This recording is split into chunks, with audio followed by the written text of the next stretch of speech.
Hey, you guys. So I'm just following up on the situation that I just, reported about in my last video where you've got people who are displacing a lot of people, especially Black people, from these predominantly white spaces and making them feel unwelcome by, acting as if they're intimidated by their presence or using their white fragility to basically paint this dichotomy of, good and evil, aggressive and passive, aggressive and timid. You know what I'm saying?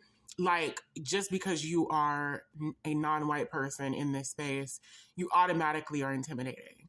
But it's not just a thing that white people and non-Black people do. It's a thing that Black people do as well. So I wanted to talk about this because I rewatched my video because I saw it was doing pretty well and people were liking the video. And I was like, okay, well, let me go ahead and speak about this. So when I mentioned in the video that there are some people who have been acting kind of jealous or whatever, one of the people who's great, the only other person who's great I know in the class is a person who got an 82%. And it might not have even been that by the end of the class. It might have been better. It might have been worse. But he is a fellow Black student, and I think he's American as well. And he's very hoity-toity. He's been trying to get acquainted with me in certain ways, like making these efforts. But at the same time, he's been like very standoffish and distant.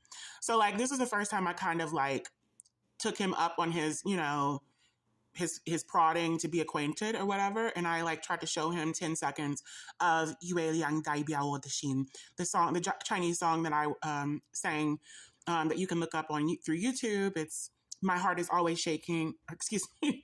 That was a play I was in when I was a kid at this university before I got here. But it's the moon represents my heart by Lynn Ferguson. You can look it up through YouTube. But this guy paused my computer, and this is at the end of class. We got out a little bit early. We had a few seconds. So I just wanted to show him 10 seconds of the song. And I literally said that before he paused my fucking computer with his big ass fucking sausage, fucking green slimy sausage finger. And he, oh no, I can't, in a very like above it all kind of way. Oh no, I can't, couldn't possibly. I've got things to do. And I was like, oh, okay. So I just snatched my computer up and I put it in my purse and I left.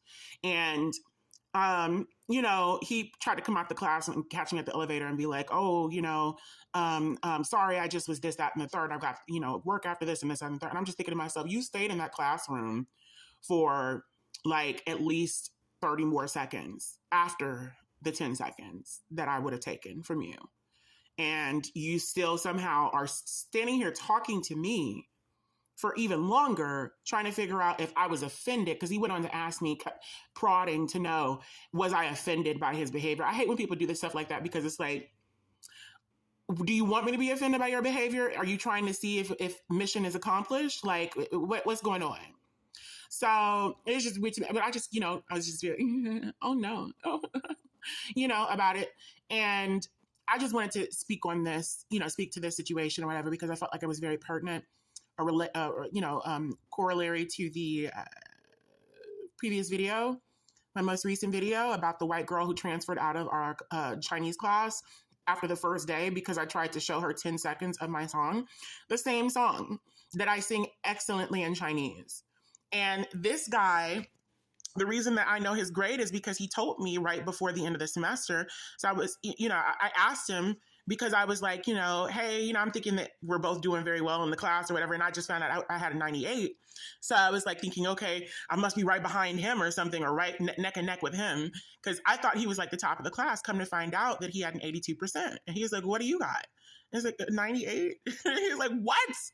So especially since then, it's been a lot more, passive aggression going on between me and him that I'm perceiving.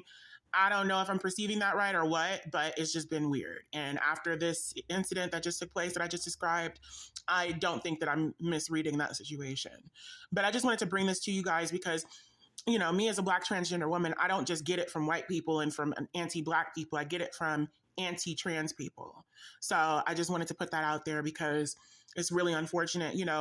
I've tried several times to interact with people in this environment and be, when you're in college, when you are, doing things like this, when you're studying different languages, you're supposed to be, connecting with people. It's an international studies type thing. You're supposed to be interrelated, interlocked, intermittently connected. I don't know, intertwined. So, it's just unfortunate, and I just wanted to put this out there because I know a lot of other people are dealing with this type of stuff where they have been judged by their appearance and their demographic, and that has led people to be standoffish with them and distant and exclusionary toward them. So I don't know if anybody wants to stitch this or do at it and give their take, but this is what I had to offer. So.